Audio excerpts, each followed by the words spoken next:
Donc, je m'appelle Elisabeth Howard, je suis la fondatrice de l'ELAPA Fund, qui est la première plateforme de financement participatif qui permet à la diaspora africaine et des Européens d'investir directement dans des PME africaines, à commencer par le Kenya.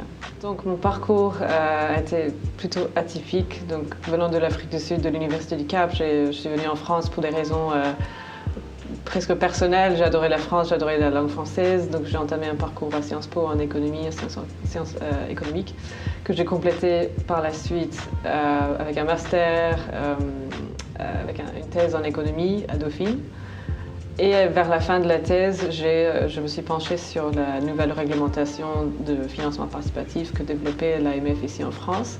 Et j'ai commencé à réfléchir simplement à comment je pourrais utiliser cette innovation réglementaire pour faciliter l'investissement en Afrique. Donc on utilise le crowdfunding, le financement participatif, pour permettre à n'importe qui, surtout à la diaspora africaine, de prendre une part minoritaire pour peu d'argent, de faciliter cet investissement en ligne dans une PME africaine.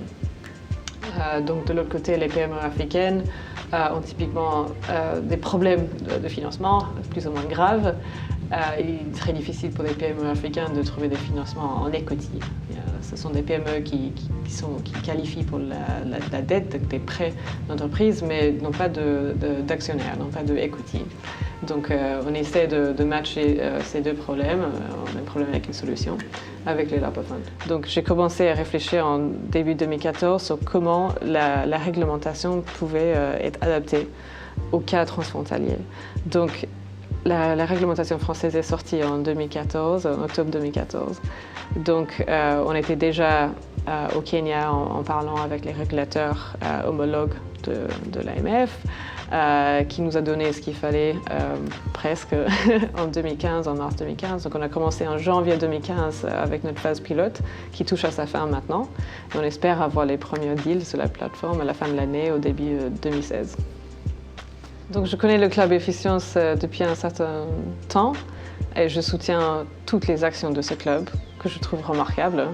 L'ELAPA Fund a la conviction que la diaspora africaine est le meilleur investisseur en Afrique, tout simplement. Donc quand j'ai vu qu'il y avait ce programme, j'ai voulu en faire partie. Moi, je peux bénéficier de l'expérience des parrains, ça c'est clair et net. Tout entrepreneur a besoin d'être mentoré et parrainé par un autre entrepreneur, de préférence. Après, si moi je peux transmettre un peu d'informations sur mon expérience vers le parrain, tant mieux. Alors, mon parrain, Jessica Sourieux de GDF Suez, s'occupe du fonds RSE avec l'or, dont son nom m'échappe. C'est un fonds de RSE qui est dédié à l'investissement dans les énergies renouvelables. Donc je sais qu'ils ont déjà des projets en Afrique et c'est intéressant pour voir comment le crowdfunding peut être utilisé pour financer des projets d'énergie renouvelable. On est déjà très impliqués sur ça au Kenya.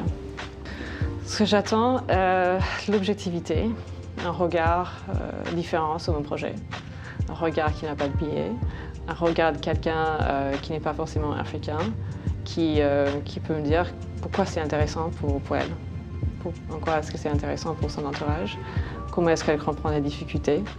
Le fonctionnement des fonds RSE m'intéresse forcément beaucoup. Il y a beaucoup de corporates ici en France qui pourraient investir dans des PME africaines en co-investissant sur la plateforme. J'ai envie de savoir comment ça fonctionne. Est-ce qu'on a le bon outil pour ça? Comment est-ce qu'on peut le favoriser? Donc, merci beaucoup au Club Efficience d'avoir créé cette nouvelle initiative. Je pense que ça rentre parfaitement dans vos projets plus larges avec la diaspora africaine ici à Paris. Je veux en faire partie. J'ai hâte de voir ce qu'il en sort. Voilà, bravo.